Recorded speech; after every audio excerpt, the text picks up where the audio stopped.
Now that September is here, the NFL season has begun, pumpkin spice has penetrated our pores, and according to Apple, it's time to buy some new electronics. We're excited to talk about how we're taking Apple Watch and iPhone even further. On Tuesday, the fruit company that makes computers held another one of its annual events to show off its latest crop, including a bushel of new iPhones. The iPhone 15 has new cameras, new colors, and this little black bubble that can tell you your flight from Prague to Amsterdam is on time. That feature is called the Dynamic Island, introduced last year in the iPhone 14 Pro. And the new iPhone Pro, number 15, also has new cameras, new colors, and is faster than the old one. Oh, and the mute switch is now a mute button.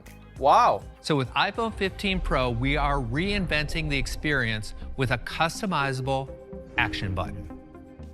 By default, it's still a simple ring silent switch. To toggle between ring and silent, you simply press and hold the button to confirm your intent. Another Pro update is on the surface level.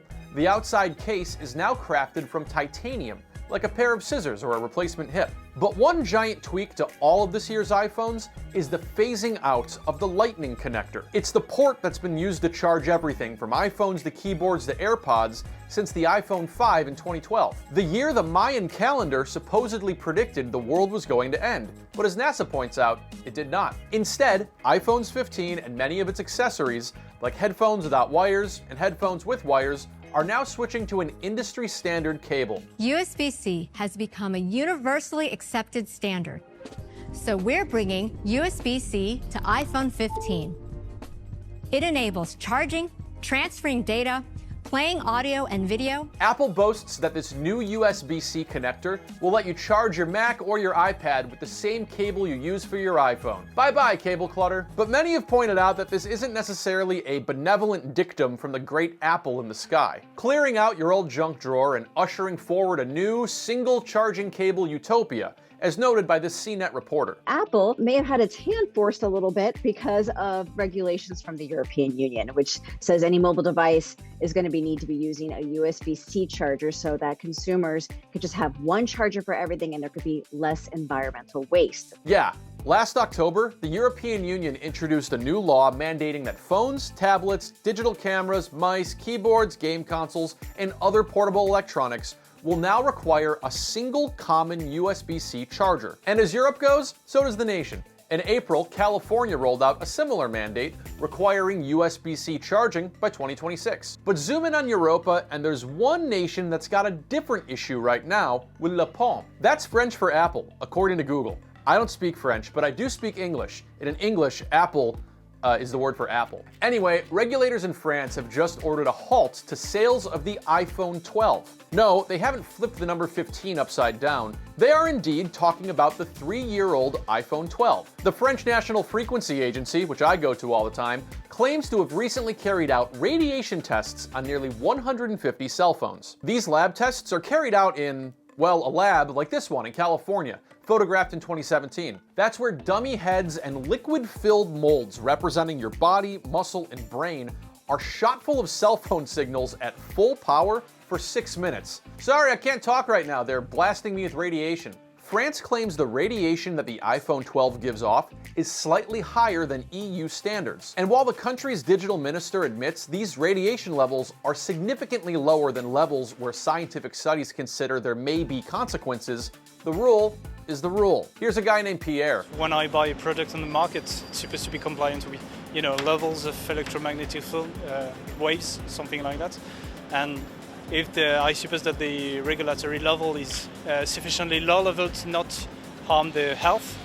So I think that, in this case, maybe there was a problem, but when I buy a product on the market, it's supposed to be safe. The World Health Organization says that to date, no adverse health effects have been established as being caused by mobile phone use. Though the WHO's cancer research arm has labeled cell phones as a possible carcinogen, putting them in the same category as other daily pleasures like coffee and diesel fumes. Apple has said it's already given this French agency multiple results carried out by itself and independent labs that show the iPhone 12 is compliant with radiation regulations and standards. But as of right now, the iPhone iPhone 12 is no longer on sale at your local Parisian boulangerie, or wherever they buy iPhones in France. Oh, like here. France wants Apple to issue a software update to the affected devices, and if the agency isn't satisfied with it, they could carry out a recall. But again, this is a 3-year-old iPhone. In dog years, it's of drinking age. And on Apple's own US website, they don't even list the thing for sale anymore, unless you want a refurbished one that's been cleaned up after living inside someone else's pocket and used on their toilet. Which, by the way, you might. Earlier this year, a research company found that sales of refurbished iPhones have grown 16% year over year. And back in 2019, CNBC noted that better technology and the price of a new phone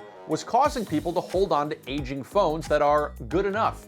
Here's that CNET person again. As I'm talking to people all the time, it is, well, I can still keep my phone. It's 4 years old. I could just replace the battery instead of buying a whole new one. TechCrunch says that for the past several quarters, smartphone sales have been in a constant state of decline, with around an 8% dip since last year. And even though these new iPhones 15 have all sorts of new hardware features, like an updated mute switch, wow, the next version of its software, which drops on Monday, will still work on devices older than the iPhone 11, a positively ancient artifact from the days where there was only one Knives Out movie. Once iOS 17 releases, anyone from the iPhone 11 on will still be able to use some new features like messaging stickers, a mental health app, and the ability to trigger Siri by saying Siri without the hey.